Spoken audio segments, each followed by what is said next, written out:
From a real hospital that's said to be haunted, to a clever twist on an age-old vampire rule, Renfield has a whole slew of tiny details that could easily be overlooked. Here's what you might have missed. Right from the jump, Renfield firmly establishes, in the most tongue-in-cheek way possible, that it's technically a sequel to the 1931 monster movie starring Bela Lugosi. In the first 5 minutes of Renfield, a backstory-revealing scene establishes all of this in a playful, meta manner. The movie takes a sequence from the original Dracula and digitally adds the faces of Nicholas Hoult and Nicolas Cage onto the actors' bodies. In this sequence from the 1931 film, Renfield meets Dracula for the first time at a castle. However, the film twists the scene by having Hoult deliver Renfield's lines.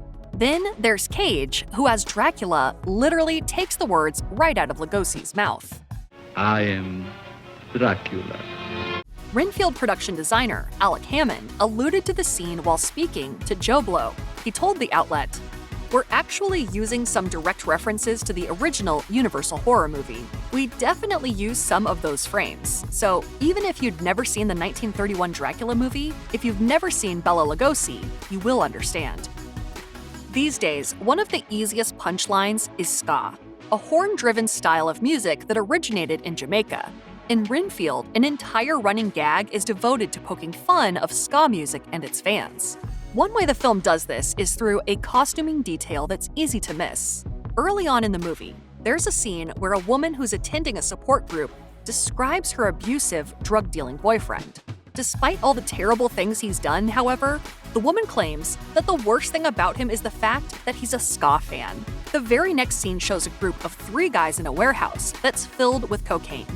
One of the guys is wearing a shirt that says NYC Ska. By connecting the dots, viewers can draw the conclusion that the t-shirt wearing guy is probably the woman's boyfriend. So, since Renfield is looking for victims who deserve to have their blood sucked, he naturally goes after the ska-loving knuckleheads. Awkwafina's character in Renfield is named Rebecca Quincy.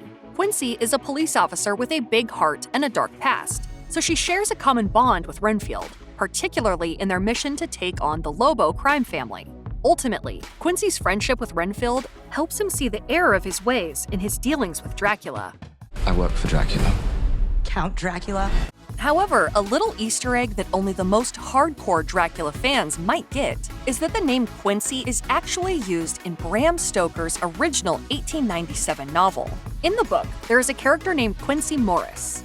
The names aren't the only similarity, however, as these two characters serve similar narrative functions in their respective tales. In Bram Stoker's Dracula, Quincy Morris helps Jonathan Harker defeat the vampire lord, and he's also a character who went on to appear in multiple adaptations of the tale. Renfield's Rebecca Quincy is a new twist on the same character, though she still helps to defeat Renfield's toxic boss, just as the character did in earlier versions of the story. So, in more ways than just her name, the Rebecca Quincy character is clearly part of a Dracula lineage. Since the state of Louisiana has embraced significant tax incentives for production companies, New Orleans has become a popular destination for filmmakers in recent decades. Some of the films that have been shot in the city include Bad Moms, American Ultra, 12 Years a Slave, both 21 Jump Street films, The Skeleton Key, and Cage's Bad Lieutenant, Port of Call, New Orleans. Additionally, TV shows like True Detective and Treme have also shot entire seasons in the Big Easy. For Renfield, however, capturing the vibe of the city was just as important as the tax deductions. By using iconic New Orleans locations, like Mulat's Restaurant and Charity Hospital for major set pieces, Renfield is infused with the spirit of New Orleans. At the film's premiere, Nicolas Cage told NOLA.com, "This is a city that does have an X factor. You don't know how to define it, it's just in the air. It's in the feelings, it's in the mood. You can have a charming time and then, in a split second, you could really be a little bit unnerved, and you don't know exactly why." When Renfield first brings the emaciated Dracula to New Orleans, he finds an abandoned building in which to take shelter and build a new lair. Later in the movie, it's revealed that Renfield and Dracula are actually staying at the abandoned old Charity Hospital. In real life, the hospital exists and is very much deserted. You can find the Erie Hospital in downtown New Orleans, where it sticks out like a sore thumb. But aside from just being creepy looking, Charity Hospital also has a dark, potentially haunted history. thus making it the perfect locale for vampires to hole up. The Charity Hospital in New Orleans has been abandoned since it suffered severe damage from Hurricane Katrina in 2005.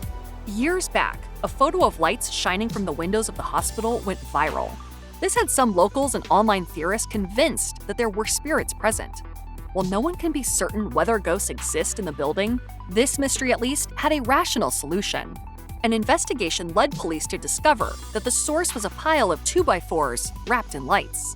However, no further explanations were given. The potential of the supernatural remains very much on the table, however, for those who choose to believe it. While Renfield gets most of the nitty-gritty of its setting right, there is one New Orleans detail that the movie does not portray with accuracy. This detail concerns the police officers in New Orleans, who play a surprisingly large role in the film. In addition to centering its B-plot around Rebecca Quincy, the main thrust of Renfield's narrative involves a brewing conflict between the cops and the Lobo crime family. In the film, the police wear badges and uniforms that all say the same thing: PDNO. This abbreviation, which is apparently short for Police Department of New Orleans, can even be found on the police cars. In reality, however, this is not what the New Orleans Police Department is called. The NOPD is the official name for the New Orleans Police Department. Perhaps the city of New Orleans didn't want to see the bulk of its police force portrayed as incompetent. Or maybe it had something to do with the gruesome end so many of the cops meet in the film. Regardless, this change is only really noticeable to anyone who has spent significant time in New Orleans. The filmmakers behind Renfield didn't just draw upon Bram Stoker and his original novel's direct adaptations when coming up with its vampire-themed touchstones. The notion that vampires must be invited in order to enter a home has become a familiar vampire cliché, for instance. However, Renfield subverts this in a clever way. Now, let's eat. In the world of the film, vampires, even ones as powerful as Lord Dracula, still need to be invited in to enter a building. This is emphasized when the support group organizer Mark cheerfully invites the Dark Lord into a meeting near the end of the film. Okay, obviously we're dealing with a little bit more than just narcissism here. But in a small gag before this moment, Renfield turns the trope on its head. After Renfield goes off on his own, Dracula comes looking for him. When he gets to Renfield's apartment, Dracula is allowed to come in and wait for Renfield to get home. This is all due to the fact that Renfield has a welcome mat outside that literally invites people in. The movie uses this as a clever ploy to get Dracula into Renfield's apartment. Needless to say, it's also a pretty funny moment. As Renfield spends more time with Rebecca and the members of his support group, he begins to create a life and identity outside of his relationship with Dracula. I need to get out of a toxic relationship. Taking steps to become his own person, Renfield gets his own apartment, which he decorates with a slew of motivational posters. While many of these posters are fairly generic, often with large, printed words and phrases of inspiration next to pictures of majestic animals, one in particular stands out. However, this poster also receives very little attention. Blink and you might miss how, on a different wall in Renfield's colorful apartment, there is a lone motivational poster that reads, "I am enough. I have enough." This phrase is repeated throughout the movie and is first passed to Renfield in his support group for people with dependent relationships. It can be assumed, perhaps, that this is where he picked up the poster in the first place. This affirmation ultimately helps Renfield move beyond his codependent relationship with Dracula. The codependency is toxic, but there's a level of love there. When he finally gets the upper hand, he repeats the phrase while beating his master to a bloody pulp. In the world of Renfield, people are depicted as something akin to walking sacks of blood, waiting to be popped like a pimple. Some viewers will love the violence the film offers, others will likely roll their eyes at the excess. But at the very end of the movie, viewers are perhaps more likely to at least understand the inspiration behind the film's outrageous takes on violence and gore. When Teddy Lobo is killed by Renfield, there is a moment that echoes the Mortal Kombat games. The scene goes into full X-ray mode inside Teddy's body, allowing viewers to see his bones breaking. This is reminiscent of the X-ray moves in modern Mortal Kombat games. In fact, this near-direct homage to the fighting franchise is a moment that might make some viewers consider that Renfield has done a better job of capturing the Mortal Kombat aesthetic than any of the franchise's official movies. Nicolas Cage's interpretation of Dracula is one for the history books. and in some ways, a perfect bookend to his 1988 freakout classic, Vampire's Kiss. But for all its zaniness and camp, there is another layer of the character that the actor captures as well. The charm and allure that Dracula has over women is not lost on Cage. Seduction has always been a part of vampire stories, and the way Cage incorporates Dracula's sex appeal is one of the most book-accurate elements of Renfield. Vampire movies invite the realm of fantasy or magic. Near the end of the film, Dracula comes face to face with the head of the Lobo mob family, Bella Francesca Lobo. In their first confrontation, Bella Francesca is intoxicated by Dracula's seductive nature.